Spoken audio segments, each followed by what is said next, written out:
Good afternoon, everybody. Thank you so much for joining us today. My name is Victoria Knight. I'm the Director of the Prisons and Probation Research Hub here at University. I have the great pleasure of introducing some dear colleagues of mine, Assistant Professor Turgoose and Dr. Ruth McKie, who work in the Criminology Department here at University. They're going to tell you about some really important research that they're doing at the moment, and they've entitled their presentation Pet Victimology and Coercive Control. We're absolutely delighted this morning to find out that 133 people have registered for this event. I think a measure of people's interest in the research that Di and Ruth are doing. What we want to do is encourage engagement with you, our audience. So please feel free to add your comments and questions to the comments box on screen here, and we'll have plenty of time for questions and comments.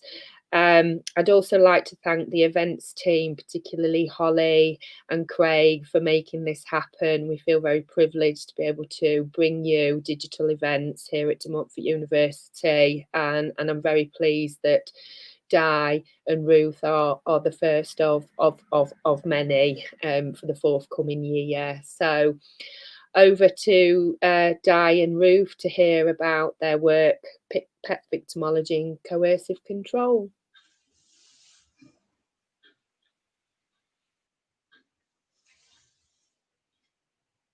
Hi everyone. Hopefully you can see everything is going okay on screen. So our sort of discussion here today is on pet victimology and coercive control. And essentially what we're going to talk through is our current research project and where we're going from the very beginning to where we are now to then in the future. And our focus is specifically on domestic violence, coercive control and pets. But it's important to recognise that the overall outcome of this project and future projects to emerge is that it's there to help survivors understand their experiences, as well as the importance of the validity of their experiences, along with enabling survivors of domestic violence and coercive control to seek justice. And this discussion here intertwines some of those different caveats to seeking social justice based on both human survivors, domestic violence and pets. So for us, before we start, and it's something that we want you, the audience, to think about, is to try to address some preconceptions and thoughts. And this is what we've been doing over the past year, a year and a half, in developing this area of research. So, who are we then? Who is Di? Who is Ruth? Well, we're really similar in that we're both scientists, we're both social scientists, we're both criminologists, as Vic said. We're not law criminologists, we're social science criminologists. So while law and legislation is important, we're interested in looking at things past a narrow legal lens. So we're really interested in the social and the political. So in terms of Ruth? I come from a very strictly academic background, from university straight into a PhD, and my focus is specifically on the environment, and particularly environmental crime, which includes animal abuse, and sort of is where I've come to align with Di on this subject. And I'm from the ex-specialist sector. So many years ago, I worked as a refuge worker. I'm a ex-social worker and ex-probation officer. And I spent most of my time in the criminal justice system as a practitioner, working with the probation service, so in prisons. Sex offender semi-specialist work was where I specialised. And I joined academia because De Montfort runs the probation programme. So I'm still quite interested, very interested in keeping my foot in some practice. And so I do actually sit on the scrutiny panel for organisations like the Crown Prosecution Service. But I've been a trustee for a number of domestic violence organisations. So we're going to talk about how that started. So it's like me and Ruth ended up sharing an office. This poster that you can see, the domestic abuse hurts the whole family and pets have forgotten victims, was a poster that I had up on the wall, and it just sparked a conversation. I was a trustee for Women's Aid at the time in terms of a project that we were running for Christmas about funding, and so that's how we met. So through the remainder of the slides, like Ruth said, we'll mention our projects, local, national and international, that we've looked at over the last 18 months. And at the end, there are some links that Holly might post up to, we've got 6 blogs that detail today our work together. But first, next slide, please. It's me again, just for this slide, to look at some caveats then. So what do we mean? What are we talking about, me and Ruth, when we're talking about coercive control? Well, we're thinking coercive control, it's about the abuser using power and control to humiliate or isolate or get the survivor to render to the abuser's will. It's instrumental violence, it serves a purpose. What we're not addressing here, right, is we're not addressing situational couple violence. So that might be where someone has an argument ensues, or there's a one-off incident, but it's essentially a non-controlling relationship. So we're not saying situational couple violence arguments is acceptable, but we're saying that the majority of what can be misconstrued as domestic abuse may well be situational couple violence. So we regret it when it happens, it can harm, but behaviours that manifest in situational couple violence when we argue with someone and not for the purpose of controlling, usually born through frustration or expressive violence, yeah? It's not purposeful to control. So what we're really interested in is the coercive control, because if we look at the figures for conviction, the criminal justice system is replete with female victims. So last year's figures for convictions of coercive control show here on the left hand side of the screen. The gender of convicted offenders is just 4 females were convicted. So it very much is a male perpetrated women experience as victim. That's not to say that men don't experience it, but when men experience violence at the hands of their partners,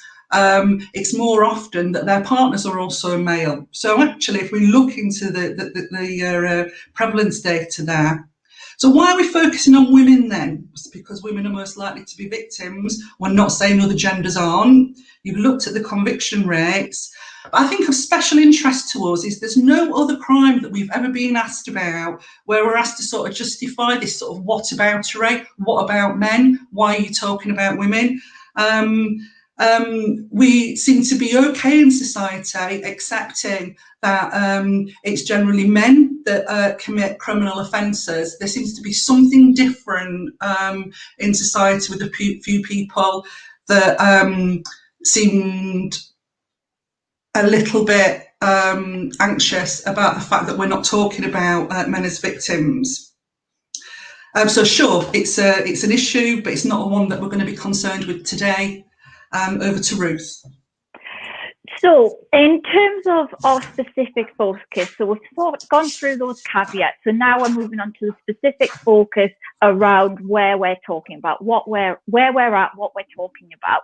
And in particular, to understand this entire topic and subject, we have to recognise the importance of interspecies households. And that means just where there's more than one type of species, so more than just a human. So there might be other animals. So there might be dogs, cats, lizards, and so on. So that's an interspecies household. And it's interspecies households where coercive control takes place that we are concerned with. So in the UK, there's over 50% of households that own a pet. And this includes households where domestic violence, coercive control, does take place. Now, in studies from the US, Australia, other countries generally outside of the UK with some exceptions, we know that human survivors might delay leaving or may return to their partner if fearful of the risks to their companion animal. And the fear of returning largely stems from the worry of where their pet may go if they are unable if their pet is unable to join them when they leave their relationship. Now, an abuser may physically hurt, threaten, torment, and abuse that pet. And this is used as a coercively controlling technique by the abuser over their human survivor. And this is very much a form of emotional blackmail. Now, with this in mind then, we need to think about how we can start to draw attention to both human and the pet victims of coercive control. And this is because interspecies households are so prevalent, and thus they must be drawn attention to in parallel. So we must look at these together and find solutions that combine both the human and the pet victim.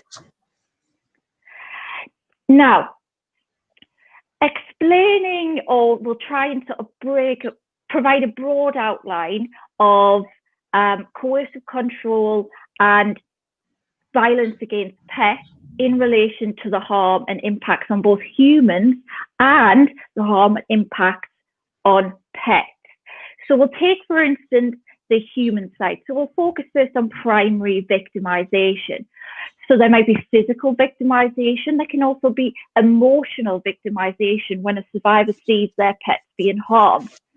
There might also be money that they may not be able to afford to buy, might not be in control of their finances, so unable to buy goods for their pet or animal to support them.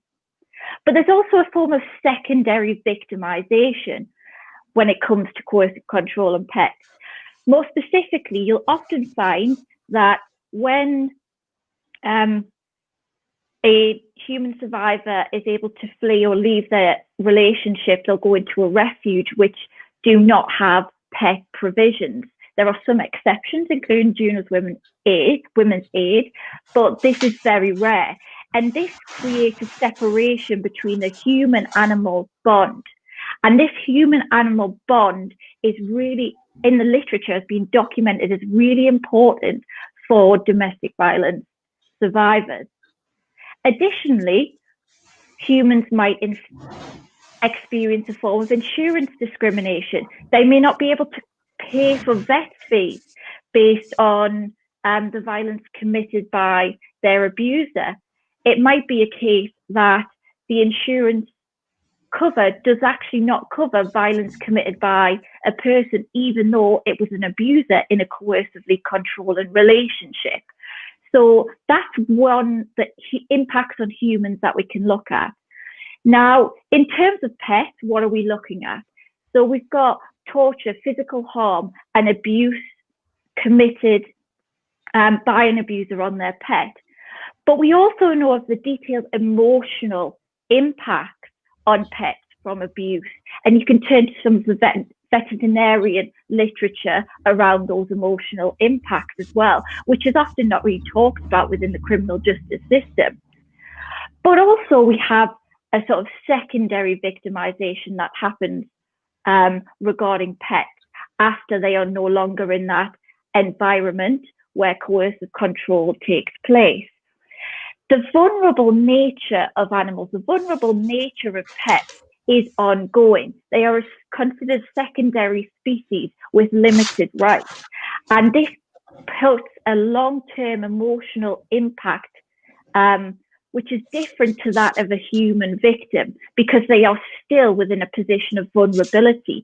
And this is largely reflected and reciprocated within the criminal justice system, where there are no rights given to pet victims of coercive control as independent victims themselves, independent victims that have agency themselves. Now, we treat the impacts on humans and the impacts on pets as interchangeable. They're interrelated because these exist within a multi-species household, an interspecies household, where domestic violence or coercive control takes place. Next slide. So we're not saying that things absolutely and completely don't exist in the criminal justice system or allied organisations. There has been, in the last sort of 10, 15 years in particularly, a push to try and address this, yeah? But I'm just going to outline sort of like 3 kind of areas for us. So one thing that does exist is it's addressed as a risk factor, like a red flag, people will know it as. So violence against animals and animal abuse is identified as a risk factor towards investigating incidents of domestic violence and abuse against humans. So we can think of this good practice in terms of there's people will be familiar on the call about the domestic abuse, stalking and honour-based checklist that can be filled in with victims when there's a call out. There is actually a specific question there about pets. But in and of itself, when we've talked to people, we've done some research with trainee practitioners, but also some anecdotal conversations while we've been doing other projects, is that we found practitioners treat pets as indicators for human violence only and not in and of themselves, as Ruth was saying. So they're kind of rendered to a tick on a dashboard. We were talking to a social worker in a training department. They were kind of saying, oh yeah, we do the link. We talk about the link. It's always called like a link in terms of, we talk about the link between domestic abuse and pets. And we did actually talk to some students on some social work training programs. And I'm just picking out social work training here because it's other training programs as well. And they were sort of saying, well, even if we did do something about talking about the links, we didn't know where to go with that information. If we were out in practice, we feel really inequipped. We don't know how to deal with it. We wouldn't know who to contact or signpost. So there's a bit of a resistance to sort of say, so we feel really resistant to like ask the question. It's almost like we don't want to find out it's an issue because we don't know what to do about it. And people love pets. 50% of households are pets, as Ruth said, right? We are a nation of animal lovers, yeah?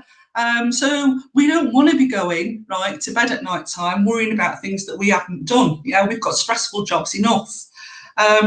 So things like academic lawyers, we talk to academic lawyers in the UK, and we'll talk about some American lawyers we've been talking to later.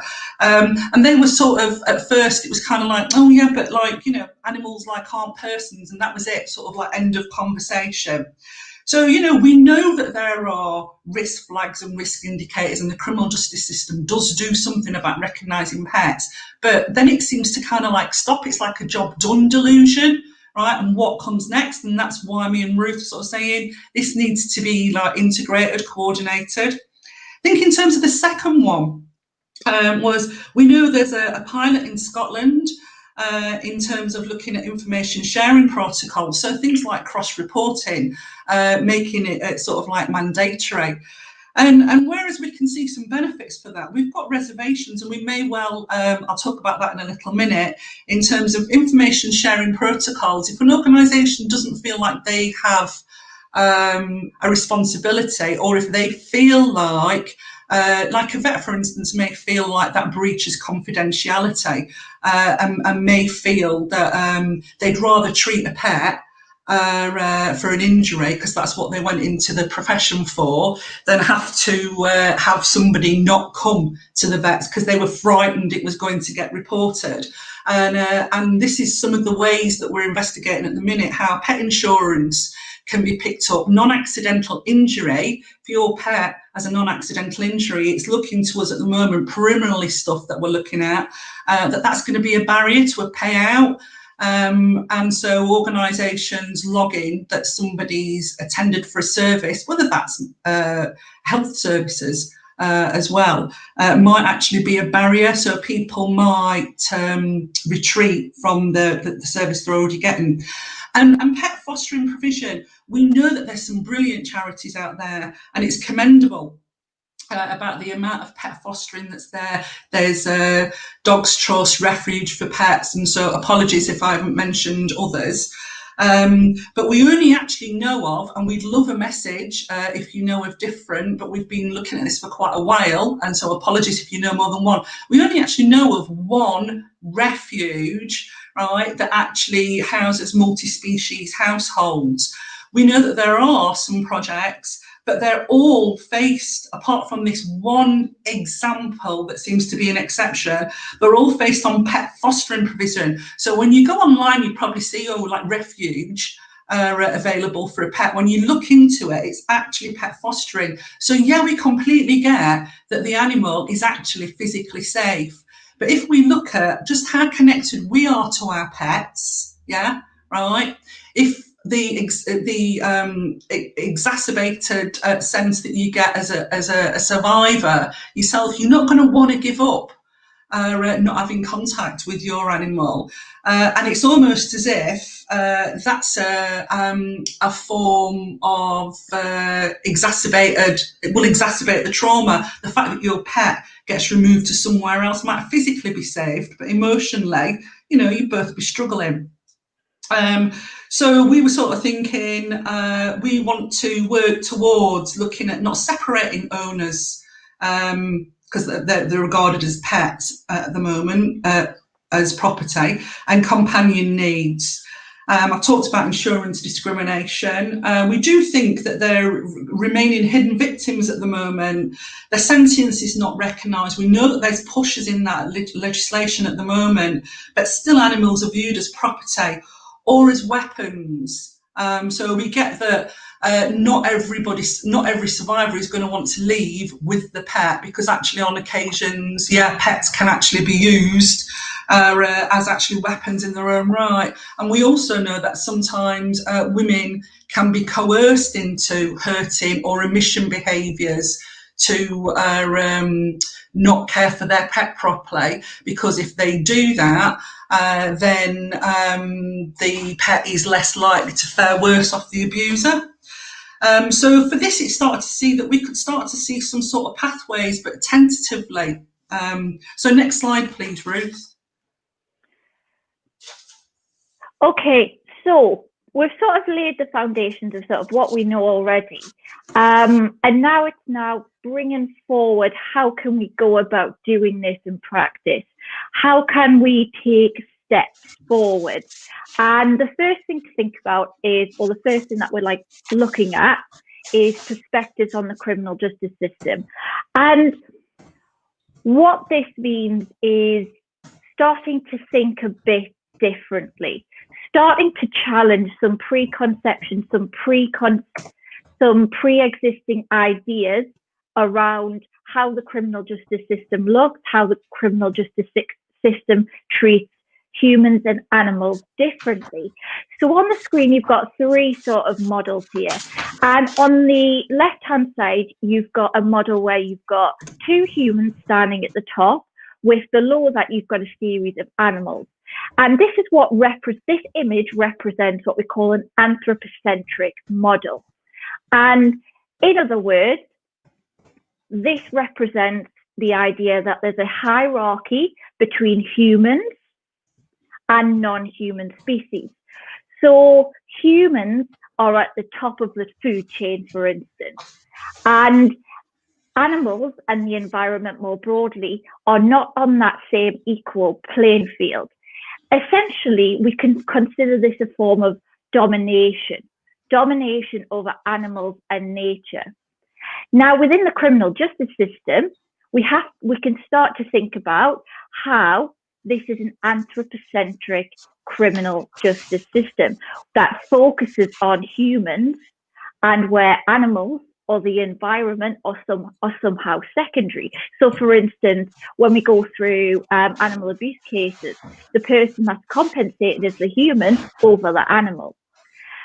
On the right-hand side, you've got a more circular picture where you've got a human in the middle, but then you've got these animals and the images of the environment in sort of one unison. So that doesn't necessarily represent a hierarchy.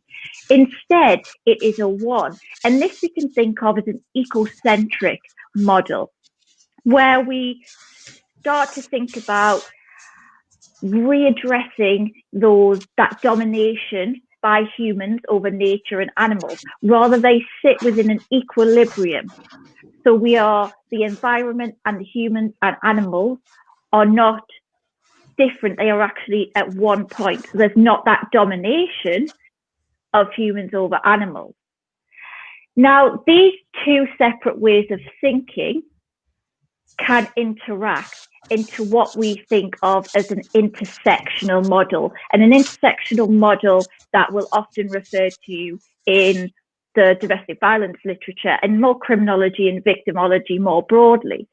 And this intersectional representations or intersectionality in this context, we start to think of issues such as age, ethnicity, sexuality, disability as key intersectional issues that we have to address when we're looking at DVA. But we can also bring this idea of animals and the oppression of animals into this intersectional approach. And this draws from some of the ecofeminism literature. So by taking this ecofeminist approach, bringing together this intersectional look that incorporates animals into it, is one way we can start to think about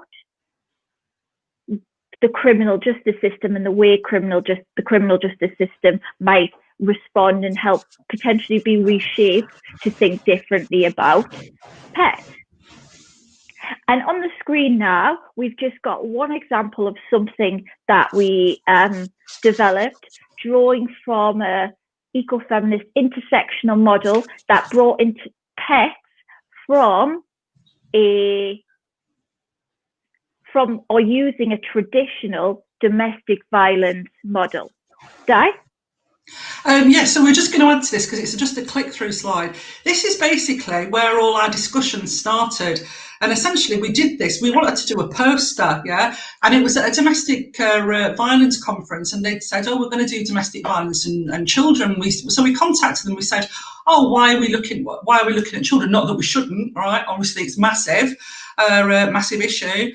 And people sort of said, oh, it's their vulnerability. And so we sort of said, well, if we come then and we have a look at the power and control wheel with children and the power and control wheel and look at some comparisons and contrasts, can we do that for a poster? And people kind of let us in. So that was our first way into trying to get into what were quite human-focused conference agendas to start off. So next slide, Ruth. Okay, so we've talked about our first optimal outcome, about perspectives on the criminal justice system. So thinking about how to develop this and apply a transformational model. So we've just given a little diagram here of where our thinking is going and how to develop that thought process into practice. Now, this is not a training model that we're offering here. Rather, it's a way to start, or places to find an opportunity to insert some non-anthropocentric research-informed knowledge. So we want to impart that knowledge, that non-anthropocentric knowledge, into existing criminology, criminal justice, and DVA knowledge. And this then can be inserted into different sectors that will deal with domestic violence, coercive control, animal abuse, pet abuse, and so on. So we've got on screen criminology and criminal justice students, trainee practitioners, criminal justice practitioners, the third sector, health and human services, non-human services. Now, all of these will be engaged in this process where we're looking at pet victims and human survivors of coercive control and domestic violence. And this is a reciprocal process. This is a model where it is not just researchers saying you have to address this. It's an interactive model that we have to think about, because we can't make change without learning, engagement, looking at how different people view different things, how that might implement activity and practice. So if we start to consider support animals in a pet refuge, that's great. But how might that affect, or how does that interact with then the RSPCA or vets, how might that interact with how the police might respond to a domestic violence call and so on. So this is a very complex model that we want to sort of develop and will develop that creates a non-anthropocentric and intersectional form of action. And to broadly conclude then, I won't read, you can read the words on the slide. It's like we get that, like, we're products of society. We know that as a society we love animals. So what we're sort of calling for is a broader society social justice outcome that protects everyone. So we're saying, yeah, ending pet abuse goes towards ending domestic violence, which goes towards ending all violence, yeah? That we take the view of seeing non-human animals as persons. So we've been thinking philosophically in terms of the development, and I like the word of work of people like Francione. We've been thinking a lot about sentience because that's been in a discussion the last sort of like 6 months, been really looking at that idea in the UK. And Francione's idea is if you've got sentience and you're alive, then you've got a right not to be property. And if you've got a right not to be property, then you are a person. We need to develop appropriate prevention, intervention and protection strategies for companion animals and coexisting victims, so humans. We need to reframe the anthropocentric hierarchy embedded in Western society, as Ruth just said, in order to develop those intervention and practice strategies. And we see it at the moment as we're treating the concept as it's sort of like it's an injustice movement at the minute.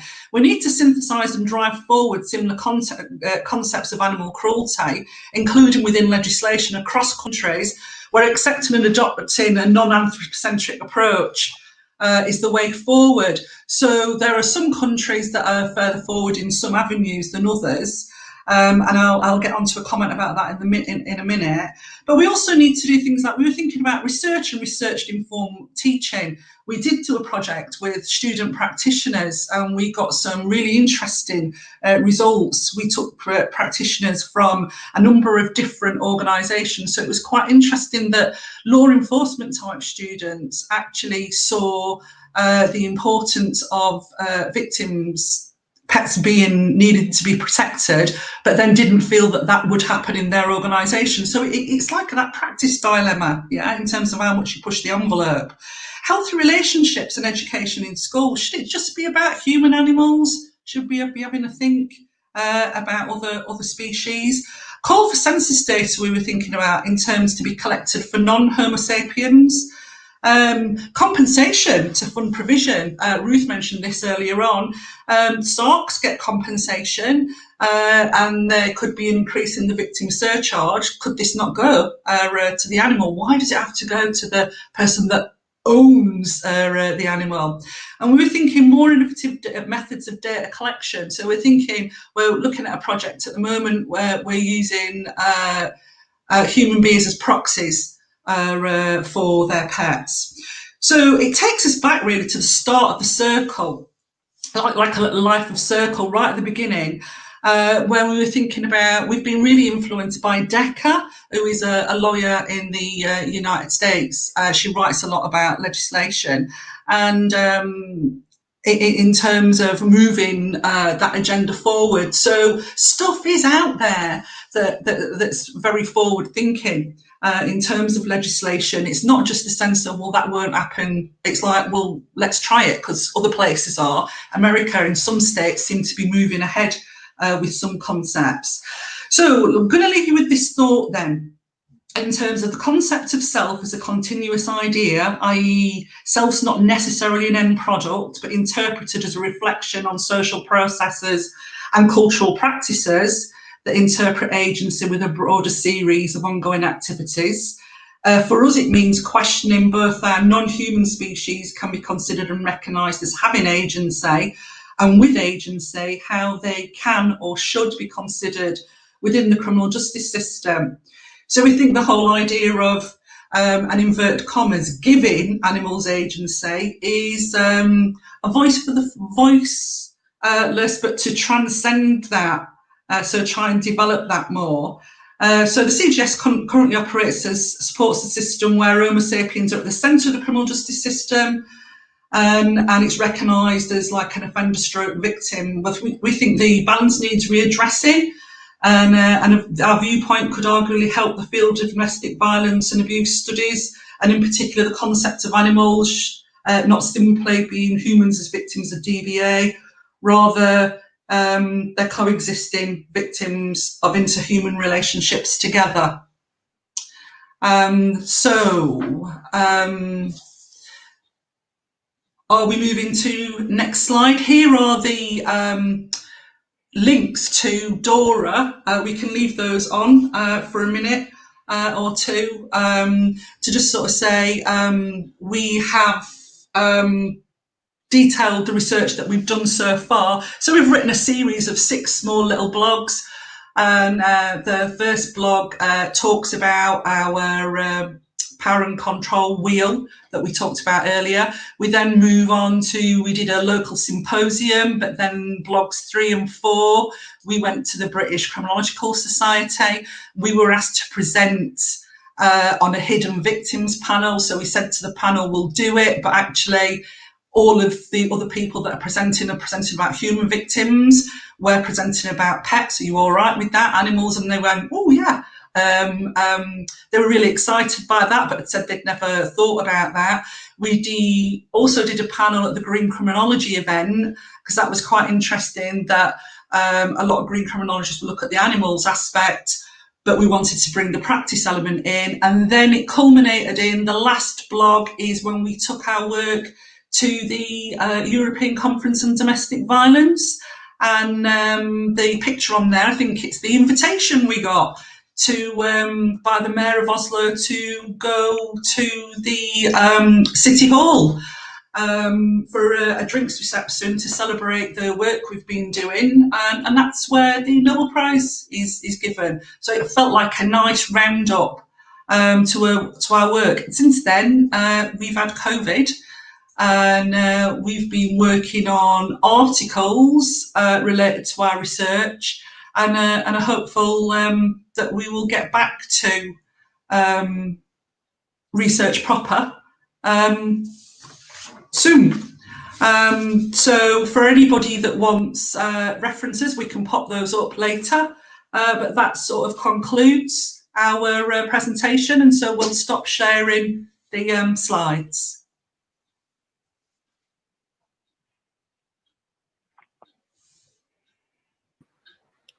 Thank you both very much, Di and Ruth. That was really illuminating, and I'm sure the audience would found that really informative.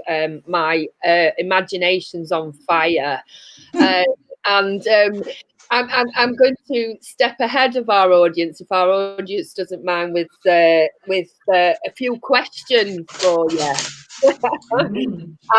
And it's certainly, I loved how you ended on a bit of sociology in terms of talking about agency of non-humans. Absolutely fascinating stuff. And I'm also, I think what we're brilliant at De Montfort is making sure that our work is so close to practice as well. And clearly you both have been thinking about that right from the beginning of your work. In terms of sort of moving your work forward then, guys, in terms of doing the research on this topic, what do you think the barriers or the challenges as researchers would be, exploring this and going out and finding out more about, those situations, both in domestic settings, but also for practitioners? What do you think the barriers are going to be for you for that kind of work within research terms? I could go with this. I think the first, well, the most important thing is actually just the thought process. So we explained our sort of anthropocentric, ecocentric to an intersectional model. And I think before any sort of implementation to practice can happen, that sort of thinking needs to sort of develop, but the conversations need to be had. So we need to be having those conversations. And this is a logical conclusion. We know that it's really important. We need to end violence, ending or contributing or finding ways to prevent animals from being harmed within a coercively controlling relationship is as important as human and female survivors in particular, because it's all part of the same form of dominating oppressions. So really it's about having that conversation and starting to develop those discussions in practice. We did say that that was our very first presentation, and we did a vlog at the British Criminological Society, and we called it "Let's Start This Conversation." So what we found is people approach us when we've gone anywhere and talked about things, and people said, "Oh, what are you up to at the minute?" And you look around sort of like a table and you think, "Okay, I'm going to mention pets and coercive control now." And you have some people that are just mesmerised by it, some people that kind of cross their arms for a minute or two, but then they seem to soften and listen, and then a few people that will come up to you after, right? The amount of people's dogs, cats, birds I've seen on their photos of their pets, people really connect with it. At the criminological national presentation we did, there were a few men that were in the presentation. They didn't say anything in the presentation, but afterwards they came up to us at the end sort of going, "Oh, well played for doing that." So people are connected. I think sometimes it's about a permission to talk about something. Yeah. Absolutely. And how have practitioners responded then to the work that you've been doing and sort of the ideas that you sort of are putting on the, rightly so, and putting on the agenda? Sometimes with a little bit of surprise, sometimes with a bit of but mostly with interest in terms of, "Oh, right, oh, okay." And you might sort of get a, "Oh, okay." And then the next time you see someone, they might then wait till the break, or you're going to get a cup of coffee or something. They come and they'll say sort of things like, "Oh, you know when you were talking about such and such before." So there is interest out there. So I think it's moving that thinking forward, just what Ruth said. Yeah, excellent. So in terms of the law then, and clearly there's a sort of mismatch between humans and non-humans that you've pointed out, what do you think's happening sort of for those that are interested in the legal aspect that clearly will then enable more convictions and all that sort of stuff and protecting victims? What's happening there? So are you on this one, Ruth? Yeah. Do you want to go? Mm-hmm. I just that. So is it? Can you repeat that, Vic? Sorry. Yeah. I just in terms of the law and legislation around protecting pets, what's that landscape looking like? I think if we can look to previous sort of how long it's taken for domestic violence and developments within the domestic violence sphere around or building that into law has taken a long time. But we hope that it's not inconceivable that with expanding research, development, the support, the push from the third sector groups could culminate, at least in part, some development or inclusion of pets within coercive control legislation within sort of 3 to 5 years. But it's all part of just gaining that momentum, increasing awareness, expanding the conversation. That has to be done. So not only by us, but continue it with activists, with support in other areas of the DVA sector to start having these conversations a bit more. I'd agree with that. We can only do it if we all do it together. And I think it's like, in terms of legislation, we are talking about what we would like to see in terms of changes, and we know that's pushing like the envelope or the paradigm, and we get that. And it's kind of like, yeah, but we're not there right yet. No, right? But there are still mechanisms that like can be used. So we're kind of thinking like building a case, yeah, of a conviction. It's like the Crown Prosecution Service is starting to think, oh, hang on a minute, actually, pets could be used here in terms of like building a case. But what's the point in building a case if actually you've not got your forensics set up? In terms of things. So it's like things need to help the CPS in that sense. So it's kind of not this job done delusion. I've done my bit as everybody else done everybody else's bit. It's what Ruth was saying earlier on about. But we all have to work together. We all have to think about the hidden sort of barriers. If we don't know the way in terms of evidence collection needs to occur in forensics and what needs to happen so that evidence is admissible or not admissible, then, you can end up sort of getting no evidence offered or whatever. So there's an awful lot of a way to go about exploring the stuff that we can actually use at the moment before we get to where we would like to get in terms of all species, on this planet are being respected with dignity. Yeah. Okay, brilliant. Thank you.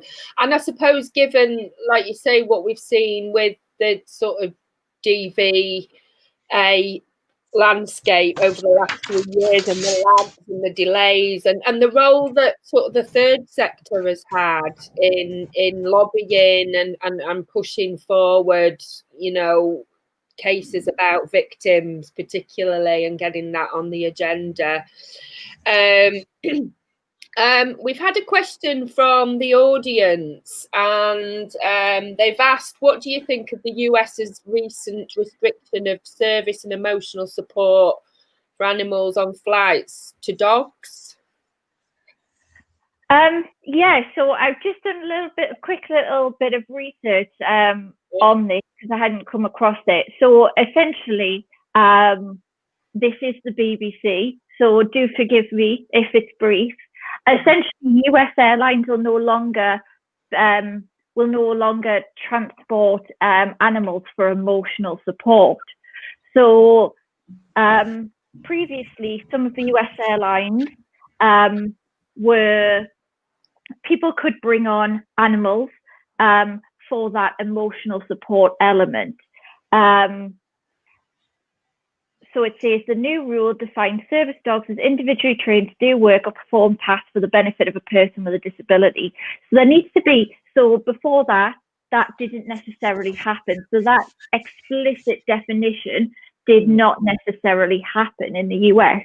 So now, because of unruliness or complaints or injuries by animals, according to this document here that I'm reading, this has taken, and too many lawsuits,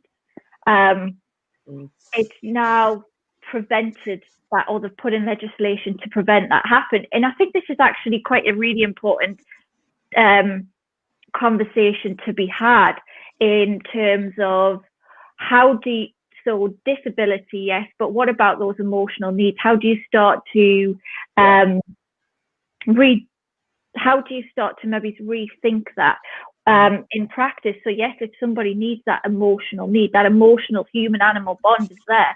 Flying, for instance, can be quite a terrifying experience, and having someone or that support system in place, whether that be another human or, in this case, an emotional companion, a pet companion, to me, it does seem something quite important. So I would say it's disappointing, but also that maybe there's something else to that. There's something that we're going to have to look forward to, look into, to really sort of comprehend what went on there and what that could mean. Can I chip in for 10 seconds on what you're saying, Ruth? Right, because there has been that debate to and fro, hasn't there, for a few months about whether animals should be used like on flights and stuff. I'm not quite sure I fully understand the question that's being asked here. in terms of, because I would have thought restriction of service or emotional support animals, right? It's like, so that seems to me to be really quite disableist. And also physically in terms of disableist, in terms of, so if you have got impaired sight, then you can have what people might call a guide dog or a service dog. But we're saying that through law, if somebody has a support animal for emotional well-being, they can't then have that. Or if they've got some condition where that alleviated that. So it might be me not understanding the question properly. It's difficult, isn't it, to get your questions in a chat?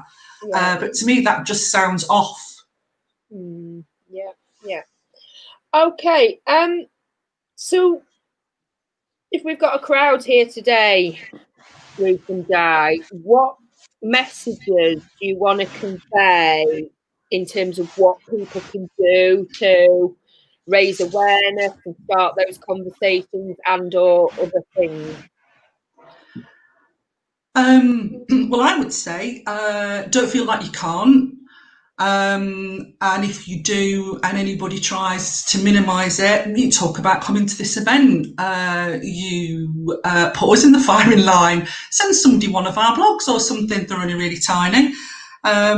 It's like, get it on the agenda and don't feel bad about getting on the agenda, because actually really people will be secretly really pleased that you have done, because 50%, there are more households in the UK that have got pet companions than have got children. Yeah, right. So we know that from the last, was it the Pet Food Agency do a data? So that is massive. Yeah. So we love animals. So let's not be bothered that we're going to be seen as less than or overly concerned, or that it's a feminine area to talk about. They're important in our lives. I'd be really interested to know how many of the audience have got pets or have had pets in the past. We're connected social beings. We shouldn't be embarrassed by that. So it'd be lovely if people did want to keep in contact with us, because we're thinking about an event. We're undertaking some bits and pieces of research, and we've got some bids in and some articles being under consideration at the minute on work. So if you did just want to send either me or Ruth an email to say when we've got another event coming up, or we're about to blog again, we'd be really happy to sort of contact you. No strings, yeah. Come and rock up if you're interested. If you're not, fair enough. Pass our names on to other people. Come and have a Albert, did you know this? Because every day is a school day, including for us. Yeah. We don't know everything. So yeah, like let's just do it together. So Ruth, in terms of give to a charity this Christmas that does pet fostering, Women's Aid, like we said, Women's Aid, we know we've plucked them out, but it's like they're the only providers of interspecies refuge that we know about. And so Women's Aid is in Nottingham, but there's plenty of places. Great. I've got a couple more questions I think I'd like to quickly squeeze in, if that's all right, from the audience, Ruth and Di. So Emma has asked, what can be done to work towards tougher sentences for animal abuse in the UK away from domestic violence cases? I think where we go here, the first thing that we need to go here with is that rethink and transformational change, that rethink about perspectives on the criminal justice system. You might get criticised, well, we need more laws, more punishment for crimes, particularly around animal abuse, because largely that's dealt with by the RSPCA. There's very limited punishment, in a sense, where very small fines given out and very little or very few prison sentences given out. So I think rather than immediately just slapping on more punishment, more longer term sentences, we need to start actually thinking about, say, why we would recommend doing that. Why do we need to make animal abuse more important? Alternatively, what other measures can there be put in place? What about looking at those census? What does the census say around households and animals? We know that in some countries, such as the US, they have animal registers and animal abuse registers. Is that something to consider? So I think it's to sit down, to have a think, but there's lots of different ways we can start to think about tougher sentences for animal abuse, but also whether we have to start thinking whether tougher sentences are actually the answer. So those are still questions that we need to be having. I mean, we think there's some brilliant work. I mean, celebrities have been brilliant at the work in terms of Paul O'Grady, Ricky Gervais really supported that. Let's go past 5 years. But I think there's a parallel for us, which is how we met up in terms of if we look at coercive control. That's still only a maximum of 5 years. In terms of sentencing, and if we look at the paltry sentences for animal abuse, I mean, a lot of these are like fines. People go to prison. The last data we were looking at was it something like the maximum was like 3 months people were getting. What opportunity have you got to do any reducing desistance sort of like work there? And what effect is that really happening if somebody's actually going to come out with the same attitudes that they went back in?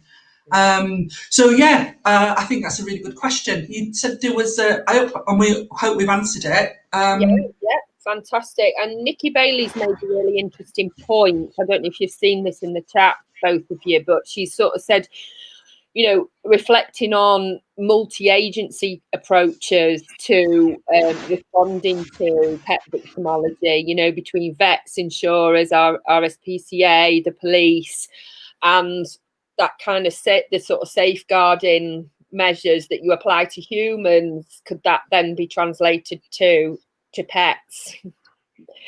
And that's one of the things, Nikki, so thank you for asking that question. That's one of the things that actually we've been given a lot of thought to.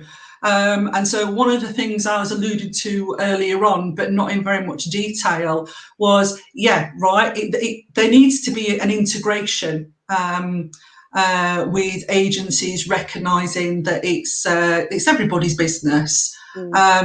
But in terms of what we're keen at, and there has been a call for multi-agency working and mandatory reporting, Nikki. And so we're just a bit concerned about some of that, and we're doing some work at the minute in terms of a bid. Like, for instance, we were talking about insurance discrimination. We wouldn't want a vet, for instance, I'm just picking this as an example, we wouldn't want a vet to feel like they were forced to cross-report something if they thought it meant doing that would mean that the victim that had brought their pet in, or the victim might not bring their pet in because they might get an insurance claim denied because somewhere it would be recorded in a multi-agency working that pet abuse had occurred because of domestic violence abuse. That means it's a non-accidental injury, and that's why we've got a link in with the safeguarding hubs, because we talk about kids, we talk about non-accidental injury, but in actual fact, could that then cause barriers later on down the line? So a brilliant question, and that's what we're actually working on at the moment. I think we have to finish soon. There's lots of questions coming through, and there's just one final question or point that Lucy Whitaker has put to you both, and she's asking, has any research been done in non-coercive control DV homes, as in situational violence homes? You mentioned that overlap and distinguishing between.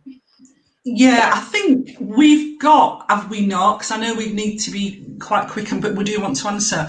We've got a couple of references on the PowerPoint slide later that there was, as a control group, it was used, Lucy, looking at what were the differences between when there was domestic violence in like a household and when there wasn't, and like what that was about. So I'm wondering if we might be able to flip that PowerPoint slide back up, or email us, Lucy, one of us, and we'll happily send you those links. Yeah.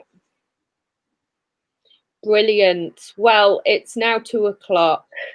There's lots more to say, isn't there? And perhaps we need part 2 of when you've done some more research, and I shall be inviting you again to come and speak to everybody.